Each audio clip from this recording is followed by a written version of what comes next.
Hey everybody, welcome back to the channel. Today we're going to be continuing my recap series where I talk about everything I've read in 2023 over my extended absence.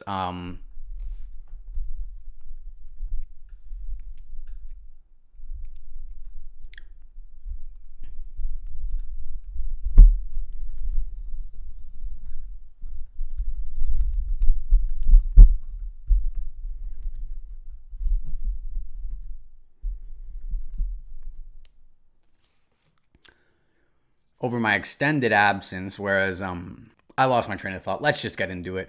The first book I read in 2020, the first book I read in February of 2023 was the novella The Body by Stephen King, otherwise known as Stand By Me by many folks. So, if you've seen the movie, the novella is pretty much identical. It took about 5 hours to read over one session of playing Minecraft, which is a very optimal way to listen to audiobooks if you guys ever need to get through some. But this novella is super, super tight. Not a wasted page on here. If you guys aren't familiar with the plot, four boys become aware of the location of the dead body of a missing person, and they want to go hike through the woods to be the persons to find it so that they can report it to the newspaper and become town heroes. Innocent enough premise with kind of a sinister setup, but it just follows these four boys and their trek during this summer outage to see this body. And no book has ever captured the youth and the spirit of adventure with your friends as a child quite like this has. I hope you guys in your childhoods have had moments where, you've gone out with your buddies and, you're maybe 12, 13, 14. And just those moments like that, your first time where you're really out there for an extended period of time without your parents, and you just feel like in those moments you are you, and with your friends, there's nothing quite like it. I don't know if it's a unique experience to boys, but sometimes, especially in this book, it certainly feels like only young men thirsting for adventures could have this sort of bond together. And I thought, as someone who had a very similar childhood to the stuff in this book, I would spend every summer with my friends in the giant woods behind my house, which seems so much more giant than they actually were in my youth. I still walk through those woods to this day, and the woods are so much smaller than I remember. But then again, everything seemed bigger when I was a kid. But, I related to this so much, and to see these four kids be out on their own, there's so many emotional moments. And this is a tearjerker, this book, guys. This really gets you. And one of the key quotes from this book is, I never had something like along the lines of, I never had a group of friends quite like those when I was 12. Jesus, does anybody? And that's kind of the essence of the whole book, and it perfectly executes the book. Now this book, I got pretty much no negatives to say about it. I wish it was longer. I wish it was a full-length novel. But it's nothing like mind-blowing. It didn't give me any like introspective thoughts into my own inner psyche of the human experience. It was just a very pleasant story, and I think that's all it needed to be. But it was nothing more, nothing less than a great story, perfectly told, of friendship and youth between four young men kind of finding themselves. About four young boys who went looking for a dead body and instead found themselves. And also a dead body. So, I'm going to give that a 7 out of 10. Now let's talk about something I read that I hated in February. This is The Art of War by Sun Tzu. I think any big, strong, tough guy who's like The Art of War by Sun Tzu is a must-read. It's got deep philosophical thoughts into the mind of a warrior and how to live your life on and off the battlefield. I think they're lying to you to seem cool, because let me tell you, this book was pretty much a streamlined WikiHow condensed tutorial on like the basics of strategy. And now here's the thing: I'm reading this from a 21st century perspective, where a lot of this information is just public knowledge, or not public, but standard knowledge at this point. Stuff like, sometimes instead of confronting your enemy directly, you destroy their supply lines so they defeat themselves in starvation. And it's like, yeah, no shit, man. Like, the book is just so much of that. And there were any real moments of true, like, oh yeah, that's a great quote, that'll stick with me. Any true moments like that, you can just Google best Sun Tzu quotes, and that will be more than enough to quench your thirst for being able to say Sun Tzu once said, you know, like if you want to bust out some Sun Tzu Art of War quotes, you don't have to read the book. The book is only an hour long, though. I listened to an audiobook read by Ian Glenn, who's Littlefinger from Game of Thrones. So that's kind of why I picked it up, because I wanted to hear him talk to me for an hour. And yeah, I just think this book, I don't think anyone will gain any real value from reading it. But at the time it came out, it must have been quite a revelation, because to have all of like the key factors and all like the fundamentals of strategy in one document and whenever this was written, that must have been groundbreaking. And I respect it for that. But I respect it for its purpose and for its time, but nothing more. And for that, I'm giving it a 3 out of 10. Now we're going to talk about 2 more Stephen King books before I get into the real dark stuff. First one I read was Elevation. This is a very short story. I think 3 hours to read, maybe. It's like real short. It's about a guy who is losing weight, but not mass. And as his body weight is rapidly approaching 0, he's like, I guess I should kind of start trying to do something about this. It's a really interesting read. It takes place in Castle Rock. Just a kind of a small town tale about this guy going through this predicament and getting his friends to help him through it. And it was a very peaceful... There's a bug.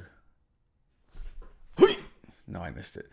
It's a very peaceful, pleasant little read. There's not really much to it. It's kind of everything you think it's going to be from reading the back. Cool lesbian couple in there if you're looking for some LGBTQ reads. Sure, why not? Even though this book is not about lesbianism or the gay experience at all. It's in there if you like that. So, and if you don't like that, I guess, and steer clear. But anyways, Elevation, good book. 6.9 out of 10.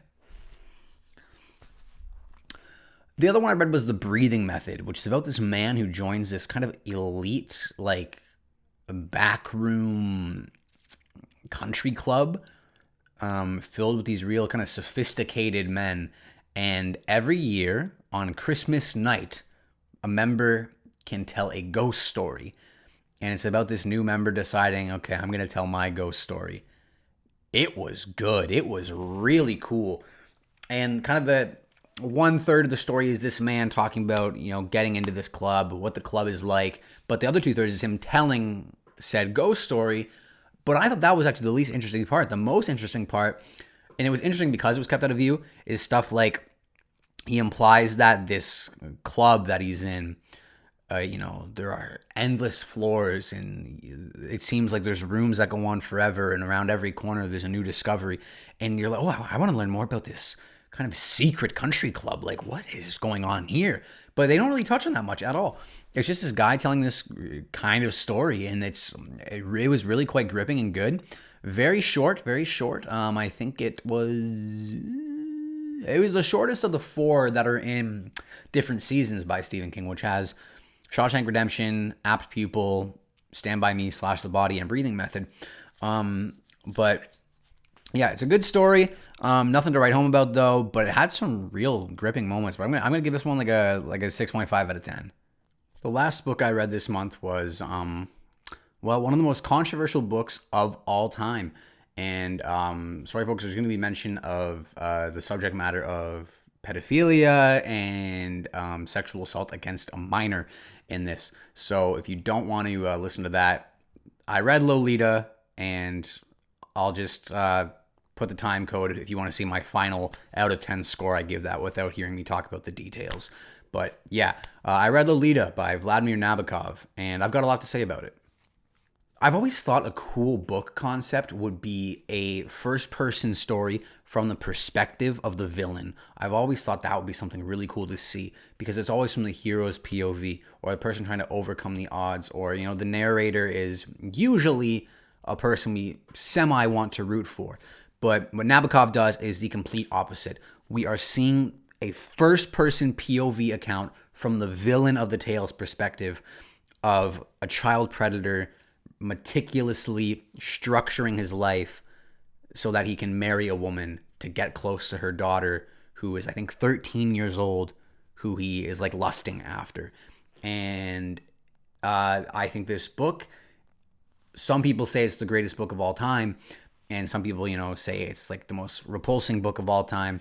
I'm just going to talk about the technicals on this one because I saw a great quote the other day, and someone said, reading Nabokov is like rediscovering English. I do not think that is an exaggeration at all. This has the best prose of maybe any book I've ever read. Ever. Not that I've read so many books. I haven't read a lot of like hardcore literature either, but this was something unbelievable. What Nabokov manages to do with like the English language is nothing short of mystical. And it's not even his first language. It's not even his first language. And what he can transform kind of on the page is simply mind-boggling. And the story is just it's insane. And it's repulsing. And listening to the audiobook read by Jeremy Irons, who reads it beautifully as he plays Humbert Humbert in the movie, this is almost like an extension of his performance. Sometimes I feel audiobooks lack a performance element. Not with this in the slightest. Jeremy Irons reads this as if he is Humbert Humbert, and it's incredible the performance he gives. And the story is just so repulsing, but it's not as repulsing as I thought it was going to be in terms of its graphicness and descriptions and depictions. Of course, the subject matter is abhorrent, but Nabokov had the good sense, thank God, to not depict any of this, and it cuts away, if you will, before any sort of physical contact is initiated, and you're just left there to like grimace into your headphones listening to this audiobook. Going off of that, I think the book it wasn't too long, it wasn't too short. It told the story it wanted to tell real good, and I was thinking the whole time, how is this going to end? Because it's so wild and so baffling, the course of the events and what Humbert is constantly trying to do and regroup after things don't go his way, or how he's trying to maintain control over his victim. I just didn't know what story was going to go, and it wrapped up in a way I didn't see coming and didn't expect. So the only negative is that I would say is that I wasn't emotionally gripped by Dolores, the victim of the story. I just wasn't gripped by her plight emotionally, is so disconnected. But then I realized that's also intentional because it's told from the perspective of Humbert. And the interesting thing is Humbert knows he's a bad guy.